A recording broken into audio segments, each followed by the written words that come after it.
મારું નામ વિજયકુમાર માધવભાઈ પાટેલ।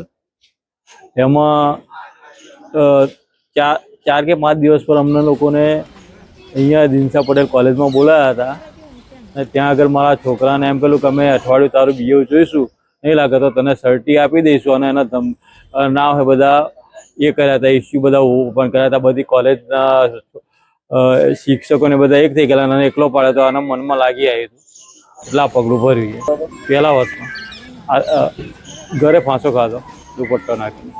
3-4 દિવસથી ડિપ્રેશનમાં હતો, કેમ કે આગળ એટલે કે મને એ કહેતા કે મને કે એ કર્યું એના લીધે કે હું આવી ગયો। ખબર નહીં, કોઈ ફરિયાદ જ નથી મારા છોકરાને, પણ એ લોકોએ ખબર નહીં ઇસ્યુ કેમના બધા ઊભા કર્યા અને એ લોકોએ મારા છોકરાના એ આખી કોલેજના જે શિક્ષક ને શિક્ષિકાઓ કરે બધા એક થઈ ગયા અને મારા છોકરાને એકલો પાડ્યો તો મારા છોકરાના મનમાં લાગી આવ્યું, એટલે નીકળી ગયો અને ધમકી આલી કે જો અઠવાડિયું અમે તારું બિહેવ જોઈશું અને જો સારું નહીં હોય તો અમે તને કોલેજમાંથી કાઢી મૂકીશું। એટલે આ લાગ્યા એટલે આત્મહત્યા કરી। મારી માંગ છે કે આ કોલેજ સામે પગલાં લો, ન્યાય મળે મને।